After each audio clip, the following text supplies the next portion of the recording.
Hello दोस्तों, कैसे हो आप सब। एक नया वायरस तेजी से फैला जा रहा है जिसका नाम है इबोला वायरस। कैसे पता चलेगा? बहुत सारे हाई फीवर हो जाता है, हाई ग्रेड फीवर होता है, पेशेंट को रेस्ट होते हैं, वीकनेस होती है, पेशेंट को मसल पेन होती है, गम ब्लीड होता है, नोज ब्लीड होता है और कभी कभी इंटरनल ब्लीड होता है जो सीवियर केसेस में पाया जाता है। इस ये फैला कैसे जाता है? इबोला वायरस से। और इसका प्रिवेंशन क्या है? पेशेंट को आइसोलेट करना है हमेशा। जब भी आप उनके पास जाओगे, पर्सनल प्रोटेक्टिव इक्विपमेंट पहनने हैं और आइसोलेशन ही ज़रूरी है इसके पेशेंट के लिए। मेडिकेशन एज सच अभी तक इसके लिए कोई नहीं है, पर आईवी फ्लूइड्स, सब मेडिकेशंस आप इनको दे सकते हो कि जिससे ये जो सर्वाइवल है वो बढ़ सकता है। इबोला वायरस का जो पहला केस आया था वो 1976 में आया, डेमोक्रेटिक रिपब्लिक ऑफ कॉन्गो में। उसके बाद सेम ईयर में सूडान में पाया गया था ये दूसरा केस इसका।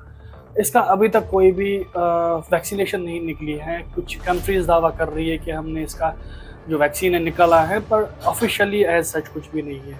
दैट इज़ वाई इस पेशेंट के लिए आइसोलेशन ही बहुत ज़रूरी होती है। और जो हम आईवी फ्लूइड्स, मेडिकेशन, क्योंकि हाई ग्रेड फीवर होता है उसके लिए पीसीएम, पैरास्टामोल इंफेक्शन ये कंटिन्यूसली देते रहते हैं।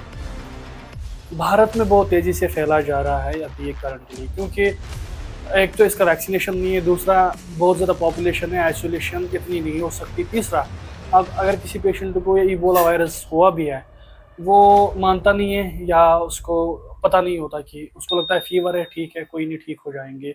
उसको जॉइंट पेन भी हो रही, सब कुछ हो रहा है, डायरिया भी हो रहा है, लूज मोशन भी हो रही है, पर वो फिर भी इग्नोर कर रहा है इस चीज़ को। नतीजा उस एक पेशेंट की वजह से, उस एक बंदे की वजह से फिर इंटायर कम्युनिटी सफ़र कर सकती है। अगर आपके एरिया में ऐसा कोई पेशेंट है तो ऐसे उन्हें उसको आइसोलेट कर लो। रीजंस बहुत सारे हैं, जैसे कि जो डेमोग्राफिक, अगर हम डेमोग्राफिक एरिया की बात कर लेंगे, जहाँ पर ज़्यादा वायरस की चांसेस होते हैं, वो कहाँ होते हैं? जहाँ पर बहुत ज़्यादा गर्मी हो, जहाँ पर एक ऐसा एरिया हो जो कंटेमिनेट हुआ हो, जहाँ पर सीवेज ड्रेनेज सिस्टम बिल्कुल भी ज़ीरो हो, जहाँ पर ड्रेनेज सिस्टम का कोई सही उपाय नहीं किया गया हो, जहाँ पर जैसे बस स्टैंड्स होते हैं या ऐसे एरियाज़ होते हैं जहाँ पर ज़्यादा ड्रग्स या ज़्यादा क्राउड एरिया होता है, वहाँ पर ज़्यादा चांसेस होते हैं।